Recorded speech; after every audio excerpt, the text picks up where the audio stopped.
इंतजार कर रहे हैं भाई चंद्रशेखर आजाद का, उनको मैं मंच पर आमंत्रित करूंगा ताकि आप उनके क्रांतिकारी विचार सुन सकें। और भाई लोगों और मेरे हरियाणा वासियों, जो लोग इस पंडाल में नहीं आ पाए वो क्रांति टीवी पर जाकर ये पूरा प्रोग्राम लाइव और बाद में भी देख सकते हैं। और जो भाई, जो हरियाणा वासी, गुड़गांव वासी जो मुझे दिख रहे हैं खिड़कियों में खड़े हैं, भाई उनसे भी मैं एक बात कह देना चाहता हूं, शर्माओ मत भाई, टीवी खोल लो और क्रांति टीवी पर लाइव चल रहा है। क्योंकि यहां पर अंबेडकरवादी होना कोई जरूरी नहीं, किसी जात में आपको पैदा होना पड़ेगा, किसी भी जात का, किसी भी धर्म का, कहीं भी जन्मा हुआ आदमी भीम सैनिक हो सकता है। तो भाई मैं 4 लाइन से आपको आमंत्रित करूंगा और सबके लिए मेरा एक संदेश इन्हीं 4 लाइनों में। जलते घर को देखने वालों, फूस का छप्पर आपका है और आग के पीछे तेज हवा है, और आग के पीछे तेज हवा है। नहीं नहीं नहीं नहीं, रुको भाई रुको, इतनी बेसर ना ना ना। घर को देखने वालों, फूस का छप्पर आपका है, आग के पीछे तेज हवा है। और कल उसके कत्ल पर मैं भी चुप था, मेरा नंबर अब आया, और मेरे कत्ल पर तुम भी चुप हो, अगला नंबर आपका है। आमंत्रित करता हूं भाई चंद्रशेखर आजाद को, आए जी।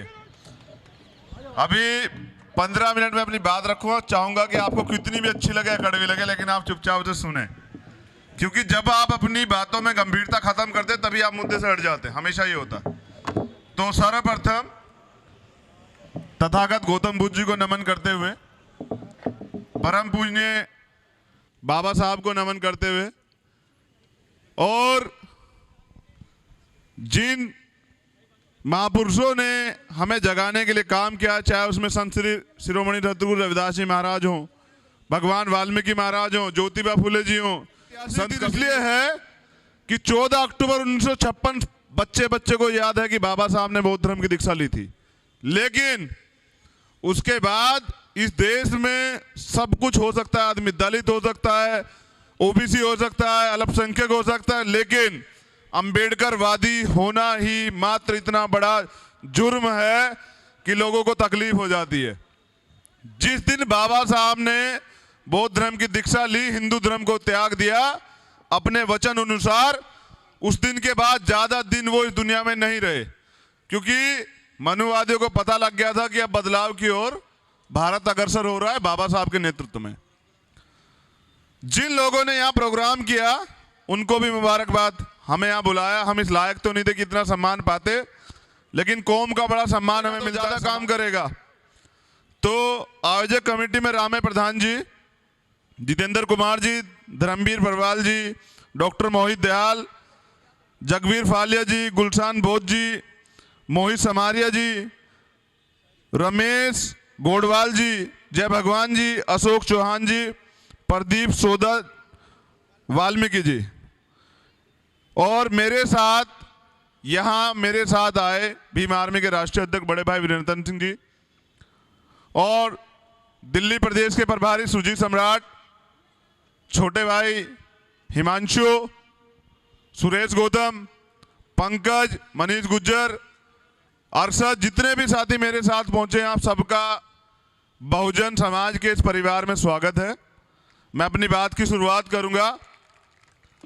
मैं जब यहां बैठा था तो मैंने 4 लाइनें लिखी, और लाइनें इसलिए लिखी क्योंकि मैं बार बार भावुक हो जाता हूं। रीजन उसका यह है कि जब इतना प्रेम देखता हूं तो ये बात झूठी साबित हो जाती है कि लोग अगर ईमानदारी से काम करें तो उन्हें प्रेम नहीं मिलता, उन्हें पैसा नहीं मिलता, उनको प्यार नहीं मिलता, उनके साथ लोग खड़े नहीं होते। मैं इस बात का बिल्कुल उसको झूठा साबित कर देता हूं कि मैंने करके देखा तो मुझे जो मिला, मैं ऋणी हूं समाज का कि बहुजन समाज मुझसे इतना प्रेम करता है।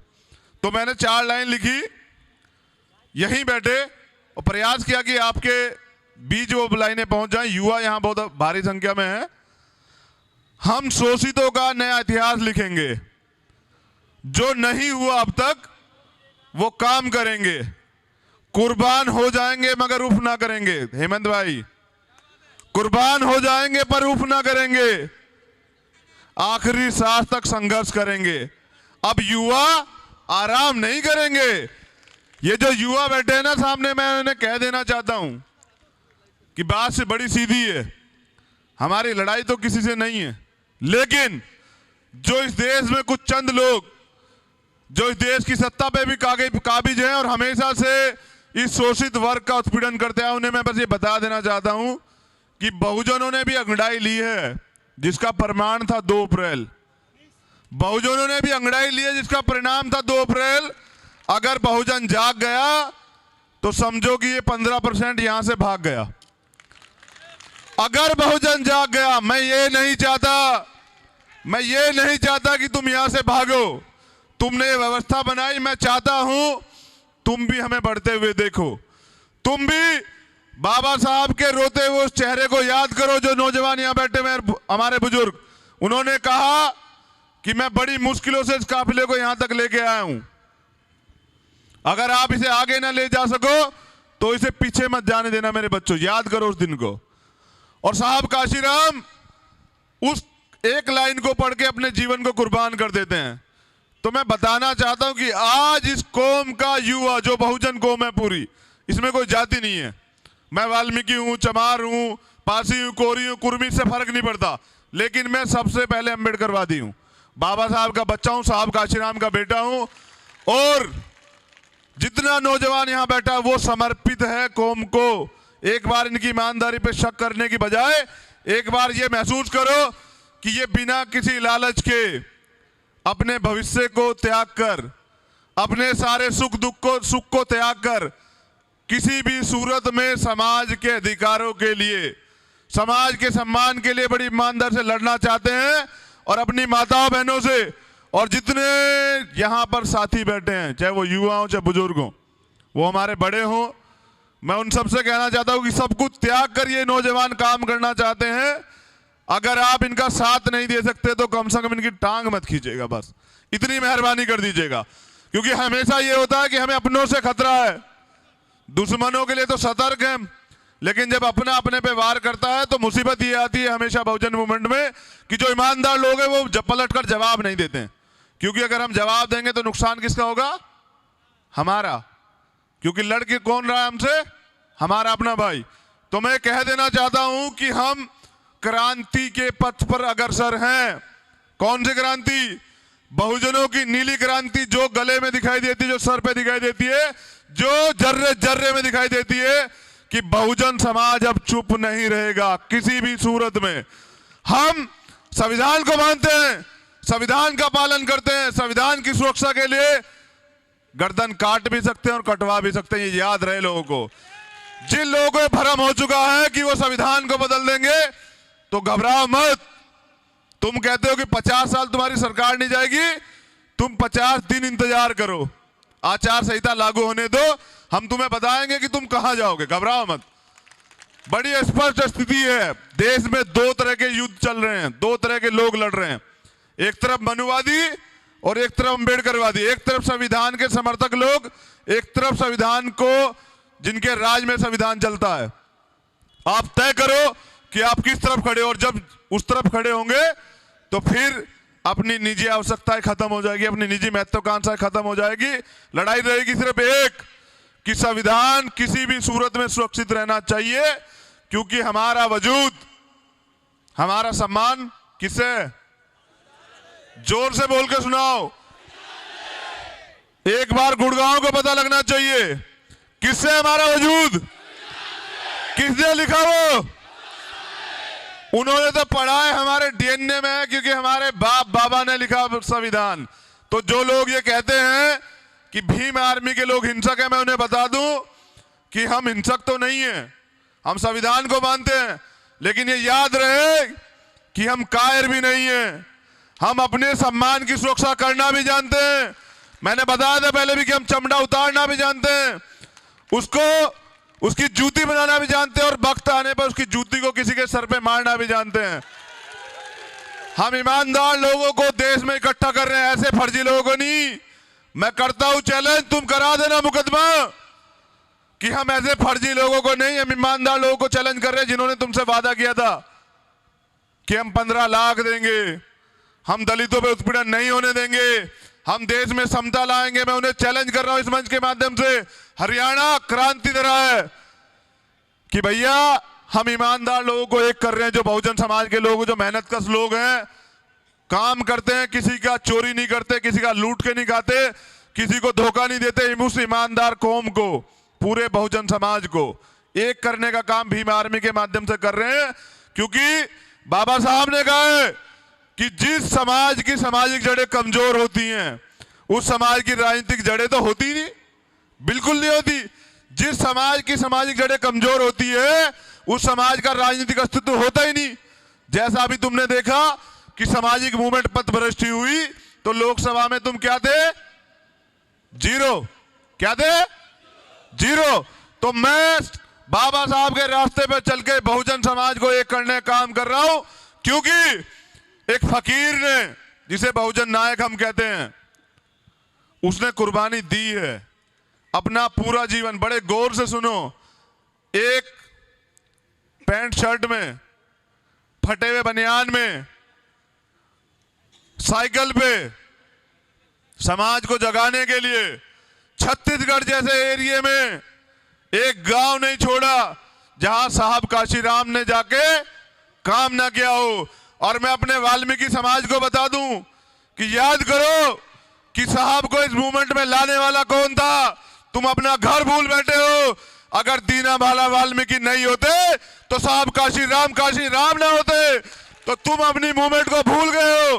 तुम भूल गए हो कि तुम्हारा तो हक बैठता है यहां। तुमने दी है कुर्बानी और साबित किया है कि देश में तुम्हारे जैसा योद्धा नहीं है। अपनी ताकत को पहचान लो, एक हो जाओ, अपने रंग भेद को जान लो। तुम्हारा डीएनए एकजुट होता है बहुजनों में। ये हमें तोड़ना चाहते हैं, हम समाज को जोड़ना चाहते हैं। अब आज ये बताओ, भाई ये कह रहा था कि मजबूत लोग वहां बैठे गुमराह कर देते हैं। तो दयाल, मैं गुमराह तो कर रहा हूं, लेकिन उन लोगों को, किन लोगों को जो ये कहते हैं कि हम दलितों के सबसे बड़े हितैषी 56 इंच का सीना रखते हैं, तो मैं बताऊं कि ये रामे मेरा भाई 56 से भी 58 इंच का सीना रखता है। जरा देखो एक बार सामने। तुम्हारे सीने भी झूठे, तुम्हारी बातें भी झूठी, हम आदमी भी सच्चे और हम वफादार भी हैं। तो यहां गुड़गांव की धरती पे आज से हम वादा करेंगे, 14 अक्टूबर बदलाव का दिन, हम वादा करेंगे जितने नौजवान यहां बैठे हैं, देखो घर लूट जाए फिर उसके बाद कितनी मुकदमे कराओ, कितनी रिपोर्टें कराओ, जो लुट गया वो लुट गया, उसका सम्मान जिसका चला गया वापस नहीं आ सकता। तुम महसूस करो, क्या संविधान के बिना तुम्हारा वजूद है? क्या संविधान अगर हटा दिया जाए तो क्या ये सम्मान मिलेगा? ये पगड़ी या चंद्रशेखर के सर पे होगी? तो मैं बस इस पगड़ी का मान रखना चाहता हूं और तुम्हें बता देना चाहता हूं कि तुम्हें तैयार रहना होगा। ये आज क्या पता मुझे मौका मिले ना मिले। ये कहते हैं रोज कि चंद्रशेखर को जल्दी मरवा देंगे। अरे अगर मेरे मरने से कौम जागती हो, मेरे मरने से बहुजन समाज एक होता, तो मैं अपने लोगों से कहता हूं कि उनकी जरूरत नहीं है, तुम मार दो, तुम्हारा भाई मरने को तैयार है। बिल्कुल साफ बात है। अगर मेरे या विनय के या हिमांशु के या सुजीत के या जितने नौजवान भीम आर्मी में काम कर रहे हैं, अगर उनके मरने से कुर्बानी आती है तो हम कौम के लिए इतने वफादार हैं कि तुम्हें छूट है। तुम जिस अस्त्र से जाओ, जिस शस्त्र से चाहो हमें मार दो, लेकिन कुछ ना कुछ तो ऐसा कर दो कि देश में आने वाली पीढ़ियां तुमसे सवाल ना करे कि जब ईमानदार लोग लड़ रहे थे, जब वो अपना जीवन समर्पण करके समाज को जगा रहे थे, तो तब तुम घर क्यों बैठे थे? ये याद रखना, आने वाली नस्लें सवाल करेगी कि जब भगत सिंह ईमानदारी से लड़ रहा था, 23 साल की उम्र में उसने बलिदान दिया जानबूझकर। आज हम दोहरा रहे हैं उसे, लेकिन आज हम लड़ाई गोरे अंग्रेजों से नहीं, लेकिन काले अंग्रेजों से लड़ रहे हैं।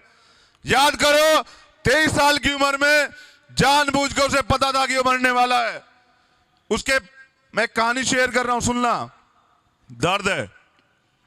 उसके पिताजी ने कहा, उन्होंने एक चिट्ठी लिखी ब्रिटिश गवर्नमेंट को कि भगत सिंह को माफ कर दिया जाए। वो नौजवान है, उससे गलती होगी, उसे माफ कर दिया जाए। तो भगत सिंह ने अपने पिताजी को बुलाया और कहा कि जनाब वालिद साहब, आपने ये धोखा किया मेरे साथ, आपको कोई अधिकार नहीं मेरी लड़ाई में, आपको कोई अधिकार नहीं मेरी लड़ाई में, मेरी कमर में पीठ में छुरा भोंकने का काम आप करो। जिनसे मैं लड़ रहा हूं, जिनके खिलाफ मैं लड़ रहा हूं, तुम उनसे मेरे लिए झुकने का काम करते हो, ये ईमानदारी नहीं है। एक बार महसूस करो क्या पीड़ा रही होगी उसे उस समय जब करतार सिंह सराभा ने 19 साल की उम्र में कुर्बानी दी।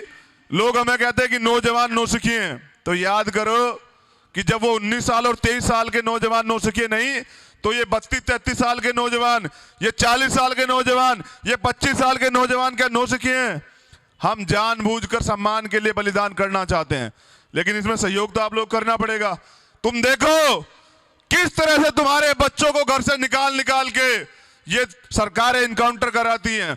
तुम अगर एक बात कहो कराती हैं और देश को लूट के ले जाते हैं कुछ लोग, उनके लिए हवाई यात्रा के टिकट बुक करवाती है सरकारें। देखो कैसी सरकारें हैं। ये बात करते हैं सरकार के लोग कि हम सबसे बड़े हितैषी हैं। अरे तुम हमारे मुंह पे मूछें नहीं देख सकते हो, तुम हमें एक मोटरसाइकिल पे नहीं देख सकते हो। एक वाल्मीकि का बच्चा, एक चमार का बच्चा अगर बुलेट पे चलता है तुम्हारे पेट में दर्द हो जाता है, अगर वो घोड़ी पे बैठ जाए तो तुम्हारे पेट में दर्द हो जाता है। कासगंज में तुम बारात नहीं निकालने देते। हम सिर्फ समानता चाहते हैं, सम्मान चाहते हैं, अधिकार चाहते हैं, ये हक की बात करना चाहते हैं। ये भी अलग है क्या? ये भी गलत है क्या? तुम्हें तकलीफ इस बात से है कि जिन लोगों ने तुम्हारी गुलामी की आज वो तुम्हारे आगे सर उठा रहे हैं। मैं बता दूं कि हर चीज की एक सीमा होती है। बहुजन समाज के युवाओं ने तय किया है कि वो सीमा पूरी हो चुकी है। अगर 2019 अगर आप लोग धोखे से चीटिंग करके वापसी भी आ गए तो हम आर पार की लड़ाई लड़ेंगे। ये वादा कर रहा हूं आज आप इस मंच के माध्यम से कि अगर अपने लोगों के सम्मान के लिए कुर्बानी देनी पड़ी तो ऐसे नौजवान तैयार करूंगा, ऐसे नौजवान तैयार करूंगा कि वो किसी भी सूरत में सम्मान से समझौता नहीं करेंगे। तुम तैयार करो, तुम लाओ ईवीएम, तुम करे घोटाले, तुम करो गुमराह, करो झूठे वादे, हम कब सच्चे लोग तैयार करेंगे। जितने नौजवान हैं जरा एक बार हाथ उठा के बताओ, क्या वो ईमानदार से इस लड़ाई को लड़ेंगे? क्या वो साहब काशीराम के ना बिकने वाले समाज के स्थापना के लिए तैयार हैं? क्या अम्बेडकर वादियों को गुमराह कर सकता है? क्या तुम लोग जागने के लिए तैयार हो? तो भरोसा करो, अगर तुम ईमानदारी से साथ हो, तुम ईमानदारी से साथ हो तो लिख लो, एक काशीराम ने पूरे देश को जगा दिया और इतने काशीराम यहां आज बैठे हैं जो कुर्बान होने को तैयार है। तो तुम्हें क्या लगता है देश में आजादी नहीं आएगी? गुलाम आजाद भारत के गुलाम दलितों की आवाज आज बात कर रही है। सरकार सुन ले कि हम बाबा साहब की कही वो बात कि 21वीं सदी हमारी है, हम उसे करके रहेंगे, इसमें हमें कोई रोक नहीं सकता। आपको दुश्मन और दोस्त को भी पहचानना होगा कि इस देश में मुसलमान तुम्हारा दुश्मन नहीं है, इस देश में ओबीसी वर्ग तुम्हारा दुश्मन नहीं है, इस देश का बुद्धिस्ट, इस देश का ईसाई, इस देश का और कोई भी अल्पसंख्यक तुम्हारा दुश्मन नहीं है। अगर दुश्मन है तो सिर्फ एक, वो है ब्राह्मणवाद। वो ब्राह्मणवाद जो आदमी के ऊपर आदमी को शोषण करने का हक देता है, जो इंसान को अछूत और जानवर को प्रेम बताता है, प्रेम करने की आवाजादी देता है, जिसके लिए वो कहता है कि जानवर इस देश में सर्वोपरि है और इंसानों में वो आपसी मतभेद करता है, उनके हाथ का पानी नहीं पीना चाहता। अरे तुम क्या पियोगे हमारे हाथ का पानी?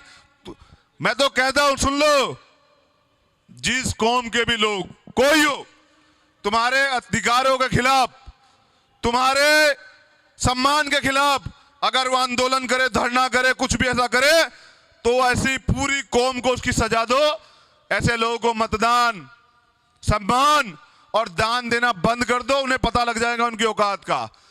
गौर से सुन लो, दोबारा बता रहा हूं, जो लोग तुम्हारे संविधान में दिए गए अधिकार, चाहे वो आरक्षण हो, चाहे एससी एक्ट हो, जो भी तुम्हारे अधिकारों के खिलाफ आवाज उठाए उसकी राजनीतिक नसबंदी कर दो। क्या कर दो? उसकी राजनीतिक नसबंदी कर दो, उन्हें बता दो। सामाजिक मूवमेंट की ताकत मैं तुम्हें बताता हूं, आज सुन लो। बिना किसी बैनर के 2 अप्रैल को आप लोगों ने रोड पे आके भारत बंद किया, तो जो लोग भारत बंद कर सकते हैं वो भारत को चला भी सकते हैं, ये लोगों को पता लग जाना चाहिए। ये सामाजिक मूवमेंट की ताकत थी, किसी राजनीतिक दल की ताकत नहीं थी कि तुमने तानाशाही सरकार को झुकाया, अपने भाई को भी छुड़ाया और उनको मजबूर किया अध्यादेश लाने के लिए एससी एक्ट में। तो मैं बताना चाहता हूं, अगर तुम सामाजिक रूप से एक हो जाओ तो कोई ताकत है ऐसी जो तुम्हारे सामने ना झुके? है कोई ऐसी ताकत? है कोई ऐसा तानाशाह जो तुम्हारे सामने ना झुके? तो भाई इसके लिए ही भीम आर्मी का निर्माण किया, एक सामाजिक संगठन का। अब मैं उम्मीद करूंगा कि लोग निस्वार्थ हो जाएं, अगर वो चाहते हैं आजादी, अगर वो सम्मान चाहते हैं, अधिकार चाहते हैं। याद करो, जब साहब काशीराम से पूछा गया कि वो एमपी एमएलए बनना चाहेंगे या सामाजिक मूवमेंट बाबा साहब के आंदोलन को चलाना चाहेंगे, तो उन्होंने वादा किया कि वो बाबा साहब डॉक्टर अंबेडकर के आंदोलन को चलाना चाहेंगे। तो मैं इस मंच के माध्यम से वादा करता हूं कि मैं राजनीतिक रूप से समाज को वो ताकत दूंगा। राजनीतिक टेकने के लिए आएंगे, याद रखना इस बात को। तब चमचा युग पढ़ लेना, और हम उस हर व्यक्ति के साथ हैं, हम हर उस व्यक्ति के साथ हैं जो हमारी बहुजन मूवमेंट के साथ खड़ा है, और हम उस हर व्यक्ति के खिलाफ हैं जो साहब काशीराम की मूवमेंट के खिलाफ खड़ा है। याद रखना चाहिए लोगों को। दूसरों के घरों में जाओगे तो किराएदार बन सकते हो, मेहमान बन सकते हो, मालिक नहीं बन सकते हो। अगर मालिक बनना चाहते हो, अगर शासक बनना चाहते हो, तो अपना घर अपने घर में रहो, ये बात याद रखो। मैं इशारे कहीं और करता हूं, समझना कहीं और, क्योंकि ये लोग कहते हैं कि चंद्रशेखर लोगों को भड़काता है। अगर हक की आवाज उठाना भड़काना है तो गर्व से कहता हूं कि बागी हूं मैं। अगर हक की आवाज उठाना भड़काना होता है तो मैं गर्व से कहता हूं बागी हूं मैं, और वचन देता हूं कौम के लोगों, समाज के लोगों को कि एक नारा मैंने लिखा था, वो 21वीं सदी का नारा है, ना झुकूंगा, ना बिकूंगा, ना रुकूंगा। ऐसा नोट नहीं बना जो आपके भाई को खरीद ले। पूरी ईमानदारी से साहब के सपने के लिए, पूरी ईमानदारी से बाबा साहब के सपने के लिए अपनी आखिरी सांस तक कुर्बान कर दूंगा, लेकिन उफ नहीं कहूंगा। मेरे लोग अगर मेरे ऊपर कोई बात करेंगे, जैसे आजकल मीडिया में प्रोपगंडा बना रखा है, वो साजिश है ईमानदार लोगों को भड़काने की। लेकिन जनाब, हम तो अपनों से इतना प्रेम करते हैं बहुजन समाज से कि तुम पे क्यों भड़क जाएंगे? हम भड़केंगे उन पे जो गलत नियत रखते हैं हमारी बहनों की तरफ। हम भड़केंगे उन पे जो हमारे भाइयों का, हमारे बुजुर्गों का अपमान करते हैं। उनके लिए तो हम वाकई में ही रावण है, ये बात याद रहे सब लोगों को। उनके लिए हम वाकई में ही रावण हैं, और राम हम बनना नहीं चाहते।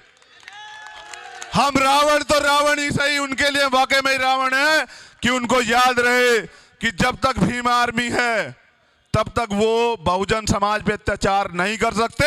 इसकी अलग जगाने के लिए मैं आज गुरुग्राम, कौन सी जगह है, गौशाला मैदान बस स्टैंड, कुछ और छूट गया है, गुड़गांव आया हूं। देखो, मैं जगह भूल सकता हूं लेकिन मिशन नहीं भूल सकता, ये बात याद रखना। लोग कहते हैं साहब चले गए, लोग कहते हैं बाबा साहब चले गए। कौन कहता चले गए? जब मैं उस व्यक्ति को देखता हूं जिसकी दोनों बाजू कटी हुई है, जब मैं गाड़ी में बैठता हूं तो नौजवानों को देखता हूं जो जय भीम के नारों के साथ अपनी गले की आवाज को, वो रुक गई है लेकिन बोल रहे हैं। तो कौन कहता है वो चले गए? वो जिंदा है। मैं भी अमर होना चाहता हूं, मरना चाहता हूं, लेकिन अमर होकर मरना चाहता हूं कि मरूं ऐसी जगह जहां समाज के लिए कुछ संघर्ष कर रहा हूं।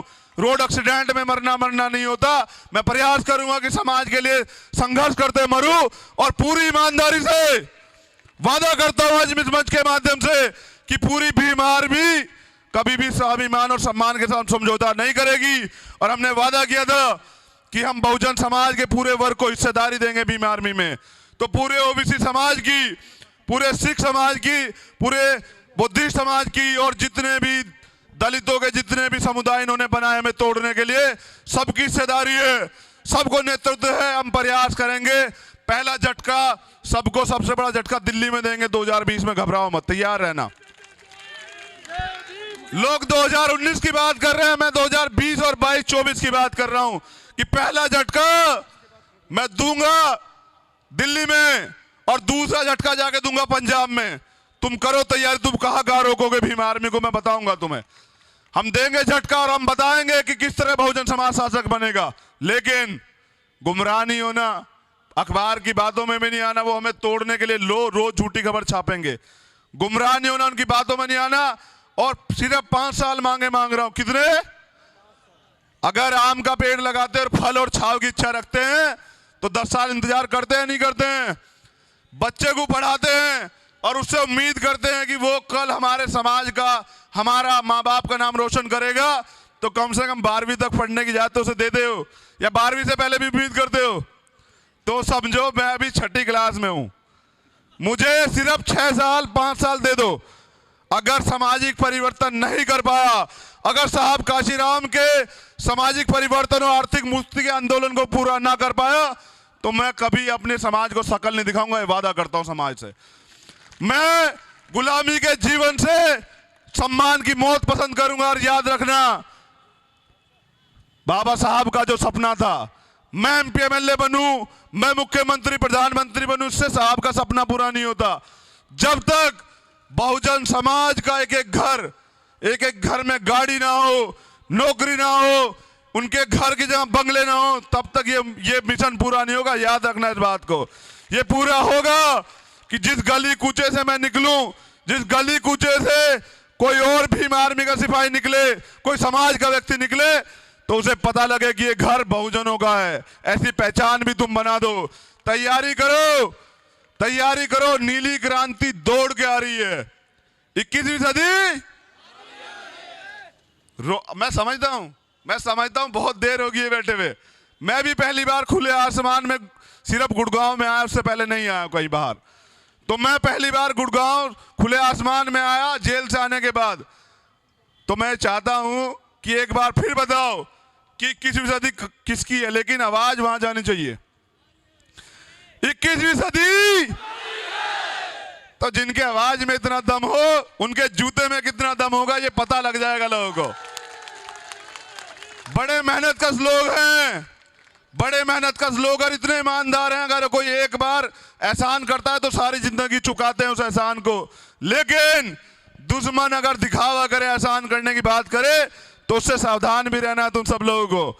मैं आज सिर्फ यहाँ बहुजन समाज को जोड़ने और अपने भाइयों को एक करने आया जो कभी नहीं हुए। मेरा प्रयास रहेगा कि ईमानदारी से हम इस मूवमेंट को चलाते रहें। और साहब काशीराम का जो सपना है दिल्ली की गद्दी पे, तो बताओ हाथ उठा के, दिल्ली की गद्दी पे इस बार दलित प्रधानमंत्री होगा या नहीं होगा? दिल्ली की गद्दी पे कौन होगा प्रधानमंत्री? तो जिस दिन साहब का सपना पूरा होगा, उसी दिन बाबा साहब का सपना पूरा होगा कि बाबा साहब ये चाहते कि ये देश प्रबुद्ध भारत बने, विकास इसमें हो। और वो तब होगा जब हमारे लोग मांगना बंद कर देंगे और मालिक बन जाएंगे, हुक्मरान बन जाएंगे, जो साहब चाहते थे। वो कब होगा? जब आप सरकार बना लोगे। रोज रोज कब तक लड़ोगे इनके सामने? मैं तैयार कर रहा हूं ना बिकने वाला समाज, और वो खुद अपने आप तय करेगा कि वो किस समय क्या डिसीजन लेगा। मैं कुछ नहीं कहना चाहता। मैं तो तैयार कर रहा हूं उन युवाओं को जो नेतृत्व करेंगे आगे आने वाले समाज का, और वो नेतृत्व करेंगे, ईमानदारी से लड़ेंगे। उनको कोई गुमराह नहीं कर सकता। क्या युवाओं को तुम्हें कोई गुमराह कर सकता है? क्या बाबा साहब के अलावा कोई रास्ता है? क्या साहब काशीराम के दिखाए हुए रास्ते के अलावा कोई रास्ता है? तो जब रास्ता कोई नहीं तो मंजिल एक है। तो बहुत जल्द मुलाकात होगी। तबीयत बड़ी खराब है, लेकिन अपने लोगों में आता हूं तो दुख पीड़ भूल जाता हूं। और जितना प्रेम मुझे मिला, हेमंत भाई यहाँ हैं, बहन हमारी तरन्नुम यहाँ है, और वो छोटी बहन जिसने वो गाना गाया था, और वो भाई मेरा, ये लिखा तुमने बड़ा अच्छा है। मैं इसे पढ़ देना चाहता हूं, और पढ़ना इसलिए चाहता हूं क्योंकि मुझे बहुत अच्छा लग रहा है। लेकिन मैं प्रयास करूंगा कि तुम इसकी भाव को भी समझो, क्योंकि वो थोड़े उस समय मेरी आवाज तो इतनी अच्छी नहीं है, क्योंकि मुझे लोग कड़वा कहते हैं नीम की तरह। तो इसलिए इसे समझो कि इसमें पीड़ा है। जब मैंने इसे पढ़ा तो मुझे महसूस हुई, और मैं इसकी लाइनें लाइनें पढ़ूंगा, सिर्फ गाना नहीं गा पाऊंगा। बहुजनों की सोती कौम को जिसने आज जगाया है, बहुजनों की सोती कौम को जिसने आज जगाया है। तो तुम सोए हुए थे, तुम्हें जगाने का काम करने के लिए ये नौजवान यहां आए हैं आज। लंबी मूछे स्वाभिमान का चमकता चेहरा पाया है। पूर्ण समर्पण, हाथ उठाओ जो लोग समर्पित है समाज के नाम। पूर्ण समर्पण और त्याग का जीवन जिसने पाया है, तो ईमानदारी से, समर्पित भाव से समाज के लिए, सम्मान के लिए हम लोग संघर्ष करते रहेंगे। अन्याय नहीं सहता, सुन लो, ये बहुजन, ये युवा अन्याय नहीं सहता, अन्याय नहीं सहता, पर न्याय की बात जो करता है, घूम घूम कर रात व दिन जो हम सबको जगाता है, बिका नहीं बिकेगा उसने भरोसा दिलाया है। वीर कौम का युवा है वो, साबित करके दिखाया। मैं तुम्हारे लिए कह रहा हूं कि तुम कौम के वीर हो। तुमने साबित करके दिखाया कि नीली क्रांति आकर रहेगी, से कोई रोक नहीं सकता। धन्य है वो माता पिता, पूरी भीम आर्मी की टीम के लिए जितने नौजवान साथी जिन्होंने प्रोग्राम ऑर्गेनाइज किया और जो यहां दूर दूर से आए हैं। धन्य है वो माता पिता जिनसे हमने ऐसा सपूत, ये पूरा वीर समाज जो पाया है। बाबा साहब के मिशन को जिसने अपना उद्देश्य बनाया है, तो बाबा साहब का मिशन याद रखेगा, बाबा साहब की पीड़ा याद रखेगा, उनका त्याग याद रखेगा, उनकी कुर्बानी याद रखेगा कि जब उनका बच्चा घर में पड़ा हुआ था, वो गोलमेज कॉन्फ्रेंस में गए हमारे लिए लड़ने के लिए, हमारे अधिकारों के लिए। तो ऐसे महापुरुषों के बच्चे हैं हम हमारे घर में लाश पड़ी है और हम समाज के लिए संघर्ष कर रहे हैं, तो तैयार रहना। ऐसे ही लोगों के चित्र पकड़ने नहीं है, उनके चरित्र पकड़ने हैं। क्या पकड़ने हैं? चरित्र। उनके चरित्र पकड़ने हैं। जय भीम के नारे तब लगाने हैं जब हम समर्पित भाव से बाबा साहब और साहब काशीराम और अब वो हमारे नायक हो चुके हैं, दीना भाना वाल्मीकि जी के मिशन को पूरा करने के लिए अपनी जी जान लगा देंगे। जय भीम आर्मी। जितने लोगों ने ये प्रोग्राम किया और आप सब लोगों ने मुझे सुना, पूरी भीम आर्मी कमेटी की तरफ से मैं आपका धन्यवाद करता हूं और भरोसा दिलाता हूं कि समाज के इस प्यार और सम्मान की लाज रखूंगा, इस पगड़ी की लाज रखूंगा। जब तक जीवित हूं वो लोग तैयार करूंगा कि लोग किसी भी सूरत में जो लोग विचारधारा रखते हैं गलत, वो लोग अपनी विचारधारा बदल लें या फिर यहां से अपना रास्ता बदल लें। जय भीम।